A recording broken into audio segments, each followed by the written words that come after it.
Defy Destiny. Written and read aloud by Selfie.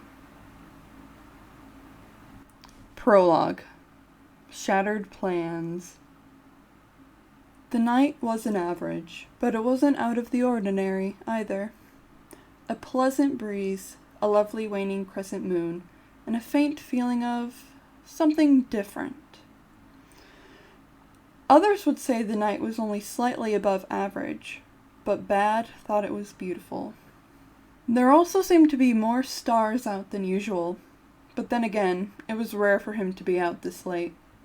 He was walking down the sidewalk of a fairly inactive street, the yellow light of the street lamps illuminating his way. He went at a slightly faster pace than he normally would.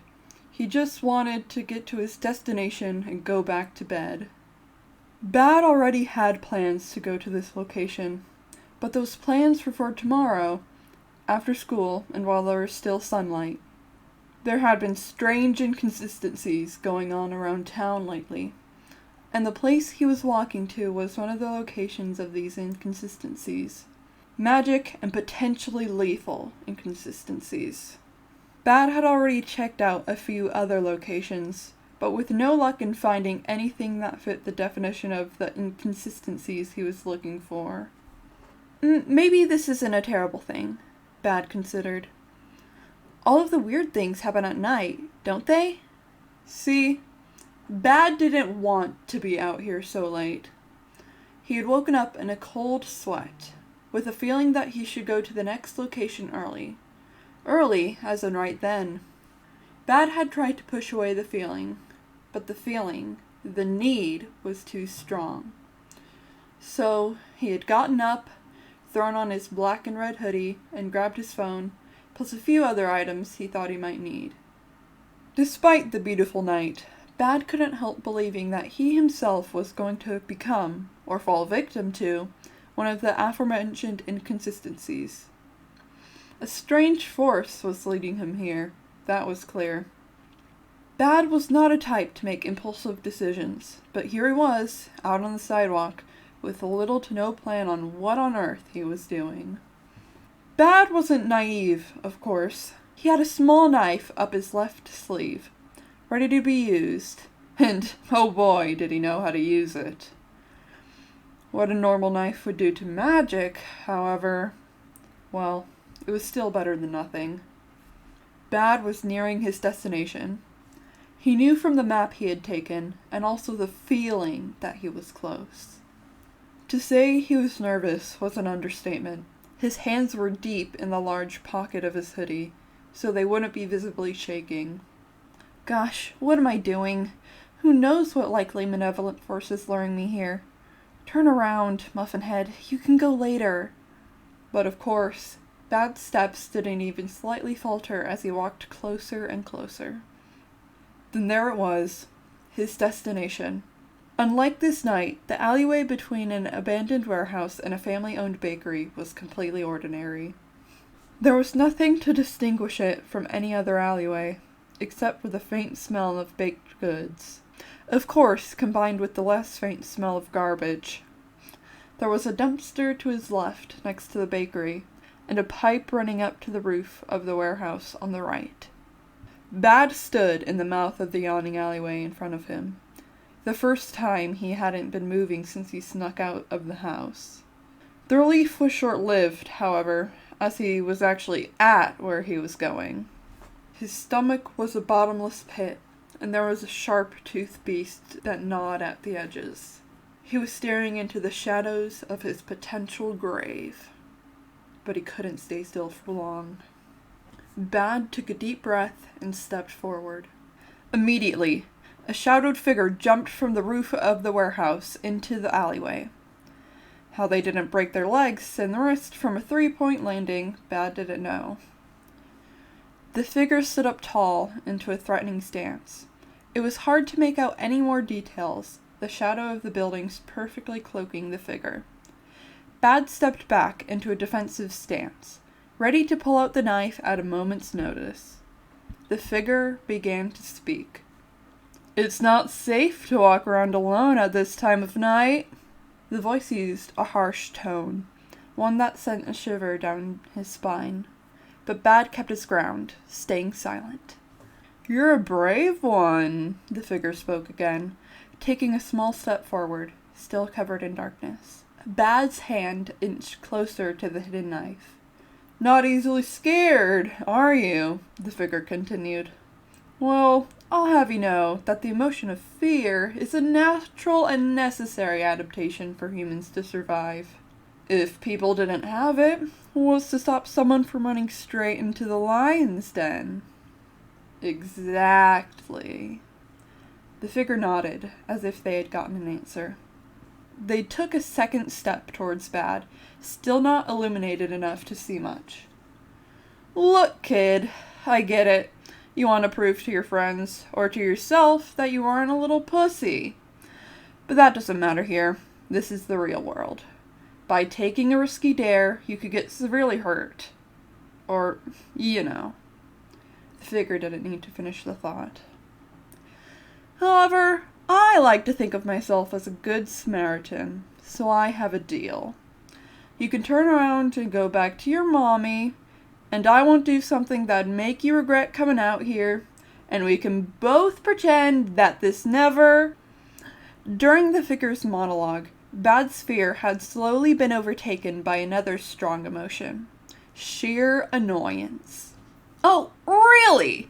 Bad questioned abruptly, cutting off the figure. "You want me to turn around?" Bad wasn't having any of this guy's bull. "After magically calling me here, in the middle of the night, against my will, you want me to go home, after learning literally nothing about the weird stuff that happens in this town?" He was livid. "Why would you bring me here, just to send me back? You're not making much sense here, buddy." Surprisingly, Bad's retaliation seemed to shock the figure, taking a step back and their posture changing from threatening to confused. Wait, the figure said, shaking their head and arms back and forth. The voice had changed. It was slightly higher and much less hard. "You were called here too?" The figure finally stepped out of the shadows. Now it was Bad's turn to be confused. The stranger was a boy, maybe Bad's age or younger. He was also shorter than he had seemed while cloaked in darkness, and Bad meant significantly shorter. Like a 6-inch difference. Bad had also assumed the boy's clothing would be more impressive. Instead, the stranger wore a navy blue beanie with yellow trimming, black hair peeking out from under it. He had a pair of sneakers with the same color scheme, plus white shoelaces. However, the sneakers looked far too big for the boy, but it didn't seem to give him any trouble. The most notable part of his attire was the large leather satchel that hung on his left shoulder. It was something Bad had never seen in stores before, so it had to be custom made. The bag had many pockets, most of which seemed full. Bad couldn't help but wonder what type of weapons could be in there. Snapping out of his confusion, he finally pulled the knife from his sleeve, pointing it at the stranger who had basically threatened to kill him not even a minute before. "You actually had a weapon?" The stranger's eyes widened slightly in surprise, but not from any fear. "Nice! Actually, hold on." His eyes widened even more, and his voice became excited. "Holy shit, are you contracted?" "What are you talking about?" Bad shouted back. "You just said you'd kill me, you muffinhead, and now you're talking about some contract?" Then after a moment, he added, "Also, language." A bit of the excitement faded from the boy's eyes, but not all. He also seemed to ignore the reprimand as he spoke next. "So I guess not," the boy began. "But if you were called here..." His eyes lit up, hopeful. "That means..." "Has an eye on you." "Oh my god, this hasn't happened in forever!" The boy bounced up and down on the balls of his feet. Bad had trouble understanding a word or phrase the stranger had used. Usually, Bad would take a moment to try and make out what it meant, but tonight he just pushed it aside and promptly forgot about it. "Wow, I guess we totally got off on the wrong foot then," the boy said sheepishly, putting his left hand behind his head, his right extending to Bad. "The name's Quackity, and I'm really sorry I said I was gonna kill you. I wasn't going to, though, for the record. That kind of intimidation works on most. The boy named Quackity gave a small chuckle. Do you forgive me? Bad stood, knife still in hand. This Quackity was apologizing? Bad couldn't help but be pleasantly surprised. He rarely got an apology from anyone that wasn't his friends. However, he wasn't naive. This could be a trap, getting Bad to let down his guard, then striking at an opportune moment. But why would someone with magic, at least Bad assumed Quackity did, not just take him out right then and there? Also, Bad could get information from him, from deceit or actual befriendment. He decided on the latter option for now, giving the stranger the benefit of the doubt. Bad sighed, moving his weapon to his left hand and putting that arm at his side. Bad reached out with his other hand to grasp Quackity's in a handshake. I forgive you, Quackity. And he did, for the most part. Holding grudges usually hurt more than it helped. But I need answers. The weird things happening around town, the disappearances, and how the muffin did you not break your bones from jumping from that height? Well, I feel like that last one is pretty simple. I have magic! Quackity put forward his hand, palm facing up. Suddenly, some sort of dark blue gem in the shape of a sphere seemed to grow from his upturned hand. The gem had 2 golden wires wrapped around it, forming 4 vertical hemispheres on its surface. Bad couldn't help but stare at it. Yup, Quackity said with a grin. You can hold it if you want, he offered. Bad took it carefully, not wanting to drop and break it. The gem seemed to be humming with energy, though Bad couldn't hear it. Instead, he sensed it through touch. It felt similar to how a bug would buzz and flap its teeny wings near your skin, but it wasn't annoying. What is it? Bad asked, amazed, holding it back to Quackity. The gem was certainly magic. He didn't need any outside knowledge to tell. It just was. Well, Quackity started with a smile, the gem disappearing back into his hand.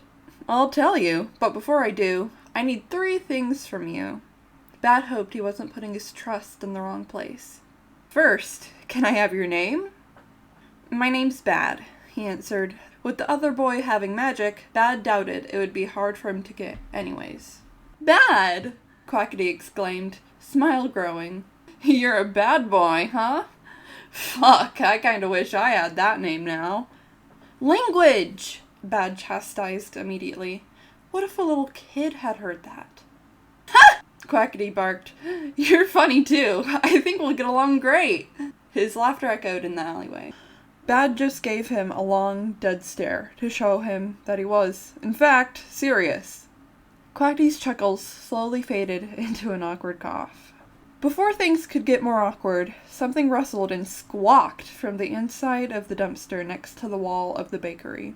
Bad pointed his knife towards the sound. It was still in his left hand, but Bad was ambidextrous. What was that? Bad whispered urgently. Oh, that's just Benson, Quackity replied, nonchalant. Don't worry about him. Who? I said don't worry. Okay, the second thing I need from you. If you want to be able to remember all the stuff I'm gonna tell you without it magically going out the other ear, you gotta make a contract with it. What type of contract? Bad asked, skeptical. And it? It's relatively simple, Quackity began to explain, using his hands to vaguely illustrate what he was talking about. Basically, you get 1 magical wish for anything you want. Like a genie, but with its same wish limitations. But the price of the wish is that you can now use magic. Confusing, right? But in signing the contract, you become obligated to use the powers for a certain cause. I can't say what, because you'd just forget it or think it was a dream, but I promise it's not anything super illegal, he contemplated. Probably. Me? Getting magic? Bad wondered. I could help out so many people with that. Unless the cause he mentioned was something sinister. But hopefully, it will tell me while making the deal, since that's how contracts work, right? He was willing to risk it. Okay, Bad agreed. Quackity gave a small hop of excitement at the word. That seems like a fair price. What's the third thing you need from me? Quackity began puffing out his chest a bit. his voice taking a serious tone. "The last thing I need from you is the most important, by miles. I need you to make a promise to me." Uh-oh, Bad thought. Was this where it started to go downhill? "And I'm not talking about some flimsy promise you can break if you feel like it." Quackity started to walk very slowly around Bad in a circle, hands behind his back and chin raised high. "No. When I make promises, they're for real. No promise breaking, no, 'I didn't actually mean it.'" With that last part, his voice went higher, using a mocking tone. "And no take-backsies. This promise will affect our relationship going forward. It could change both of our fates forever. Hell, it could even affect the fate of this town." Bad thought the last one was an exaggeration, but, magic. "Keep in mind," Quackity continued, about halfway around his circle, "you don't have to agree to this promise. Sure, you won't learn any secrets, but you'll be safe and blissfully ignorant to the reality of things. And I won't blame you if you'd prefer to stay safe, since you can't undo this." Quackity finished his circle around Bad, staring directly into his eyes.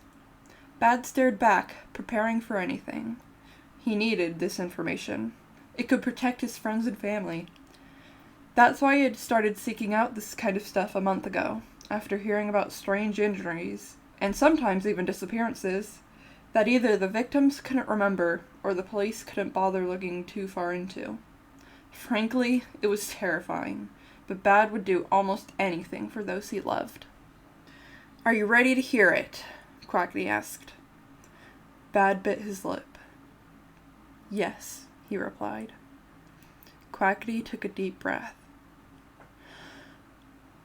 And then he reached forward and clasped both of his hands around Bad's right, and then pulled his arm up between the two. Quackity's eyes were squeezed shut. "Bad, do you promise to be my friend?" His eyes had opened back up, staring directly into Bad's own. The boy's face leaned in close, and Bad could see his face in great detail. There was a small smear of ash on his cheek, and a faint coating of dirt all over him and his clothes. The little tufts of hair Bad could see poking out from his beanie looked oily, and the unfortunate smell supported the theory that this boy didn't often take showers. Bad would have also expected his attire to be more ragged, but it was perfectly acceptable, other than the dirt. And his eyes. Oh goodness, his eyes. They were pleading out to Bad in a way that nearly broke him. They were desperate. The irises were completely black, making his pupils difficult to see. But Bad didn't need to see them to understand the variety of emotions coming from his eyes and the rest of his body language. Strongly clenched hands, quickened breath, hunched shoulders, nervousness, worry, fear. A small, crooked smile in the way he looked at Bad. Excitement, hopefulness. Tears welling up in his eyes. Loneliness. All Bad could do was gape in shock. Does he have anyone? Where does he sleep? Oh, please don't start crying. Quackity still held Bad's hand tight, and his gaze just as so. He was beginning to shake slightly. Bad managed to get out. "Please." A whisper of a whisper, almost inaudible, lips barely moving. Bad stuttered out again. How could he say no? "I'll be your friend, Quackity." Quackity practically lunged towards Bad, wrapping his arms around him, burying his face against Bad's chest. Bad flinched, dropping the knife. He tentatively returned the hug. "Thank you," Quackity murmured into his chest. Bad felt a few wet spots on his hoodie. Bad was still completely shocked.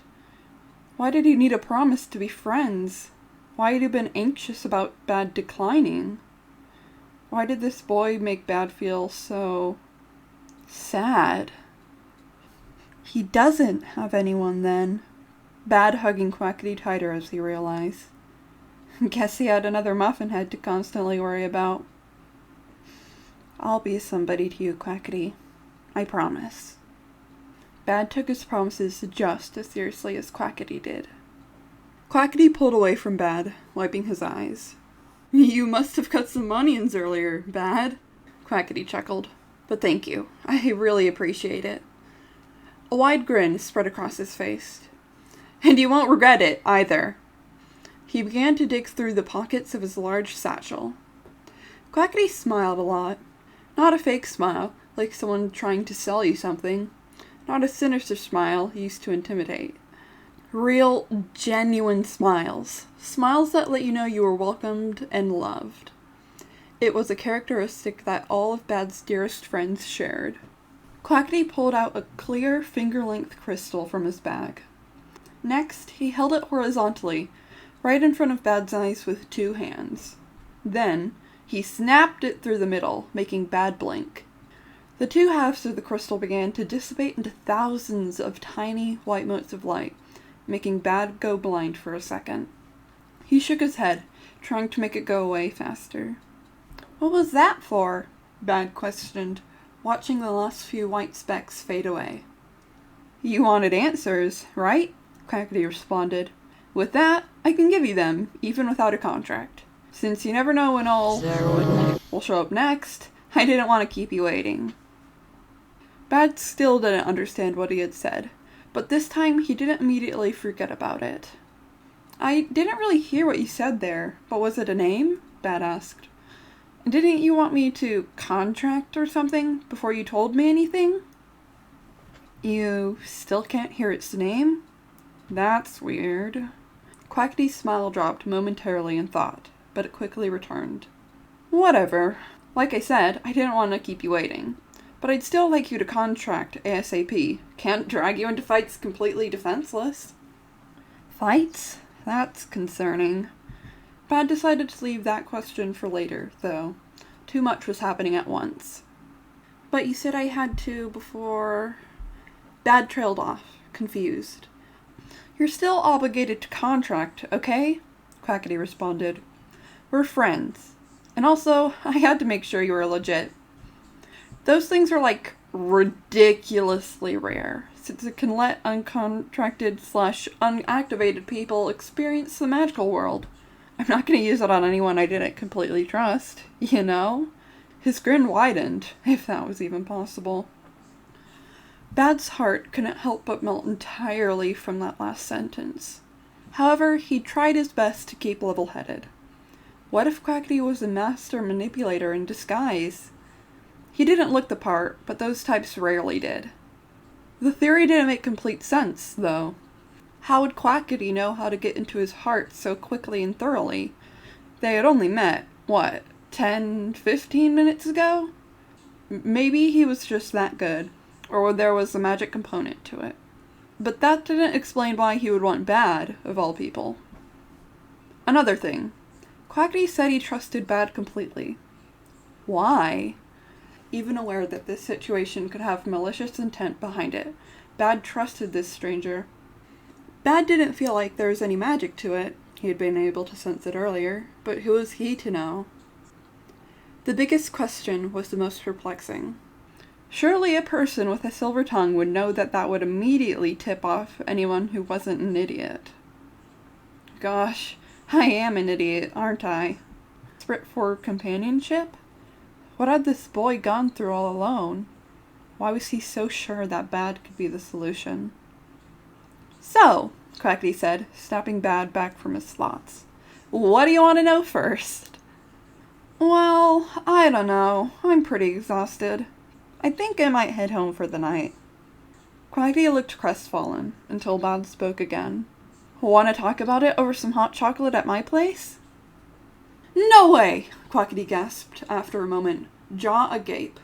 Like a sleepover? A real one? Bad nodded with a smile. Gosh, if this is a trap, I'm playing straight into his hands. He hoped the benefit of the doubt wouldn't screw him over. I've never been to an actual sleepover before. Quackity's excitement was palpable and extremely contagious. I'm so fucking excited! Benson! Moving over to the dumpster, Quackity opened one of the lids. Stop eating all the leftovers and get your feathery ass out here and say hi to our new friend. A honk came from the opened lid. Yeah, come on. Language, Bad mumbled. Who is this Benson character? Right then, a duck, of all things, flew from the bin and landed atop Quackity's head. Quackity flailed his arms about to get the thing off. Oh my goodness. Bad loved ducks. The duck, his name was Benson, he assumed, hopped off in a flurry of feathers, then began strutting in Bad's direction. When it was close enough, Bad tentatively put his hand out to it. He didn't mind if he got bit. Surprisingly, Benson rubbed its head against his palm, and Bad crouched down to give the wonderful creature a hug. What the hell? Quackity deadpanned. That is a monster you are cradling right now. Aw, don't call him that. He'll get sad. Benson was so soft. What fucking ever, man. Guess he likes you. Quackity approached the nearly in tears Bad. Thought you were a bad boy or something. Only a pervasive force of good could tame that demon. You're like an angel, he giggled. Angel boy. No, Bad said, standing up. I'm hardcore. And language. Quackity's giggles turned into full-on laughter. Well, Bad thought, turning around to pick up his knife he had dropped earlier. This was a strange night. He had made a new friend, at least he hoped, and he had found the explanation to what he had been looking for nearly a month now. All because the magical force led him here. Maybe the force wasn't malicious like he had believed. Maybe it had been fate. Maybe it was a kind spirit looking out for the two. If anything, one thing Bad had learned tonight was that things weren't always as bad as they seemed, and the universe always had an eye out for you. Things could only get better from here. Bad was sure of. Clink. It sounded like glass, but completely in his head, and there wasn't really a word for it. It was just larger. What the? Quackity was behind Bad, who had still not picked up the knife. Clink! Bad looked up to see what he could only describe as reality breaking. A large web of glowing cracks hung unsuspended just above the tall alleyway the two were in. Bad! Quackity yelled. Get to cover! Clink! The web shattered, reality's glass falling a few feet before scattering into gleaming sparks. All Bad could do was stare. He knew he should be running, but it was phenomenal. There was only a bright white void on the other side of the portal, but somehow it had depth to it. Where reality met void, fuzzy lines of light shone, glinting with very bright and saturated colors of the rainbow. I said get to cover! Quackity screamed. Bad glanced at him, shocked to see that his entire right forearm had turned into a metal spike. He was staring up at the hole in the sky, seeming to anticipate a foe appearing from it. Bad didn't need to be told a third time. He tried to run out of the alley, but his feet weren't on the ground anymore. The portal was sucking him up into it like a vacuum to whatever was in the white void. Oh, fuck! Quackity was being dragged towards the opening as well. Nothing else was, however.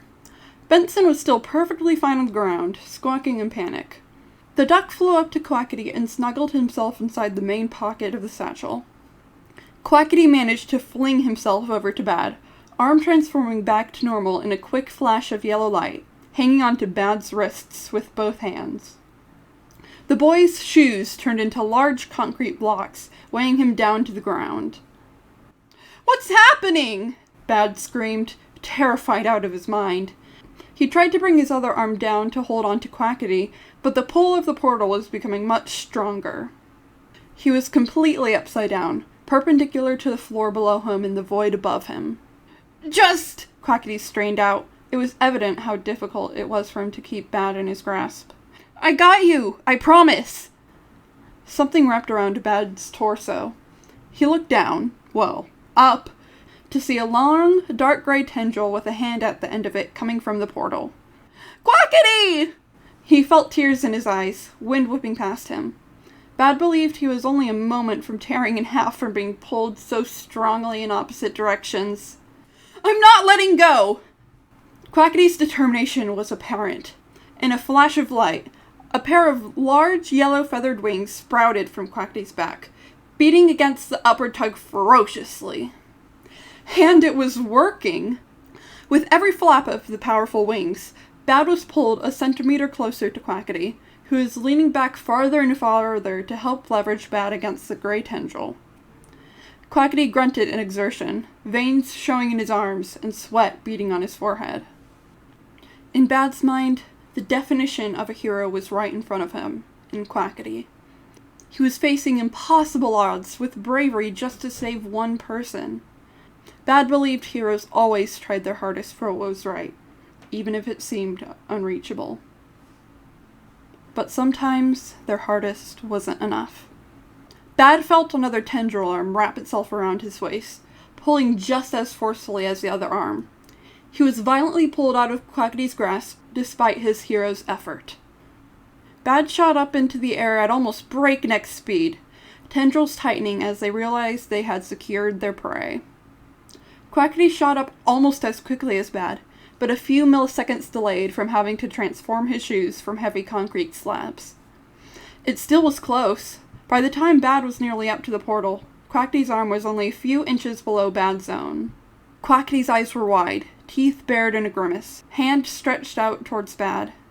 Bad knew he was a mirror of the other boy, terrified and desperately trying to grab his only hope of escape. How cruel of the universe it was to separate a boy from another, who has access to what he'd been needing for so long. It turned out reality wasn't a kind mistress, as the desperate look on Quackity's face was the last thing Bad saw before the portal in the sky slammed shut with no warning, with Bad trapped and alone on the other side.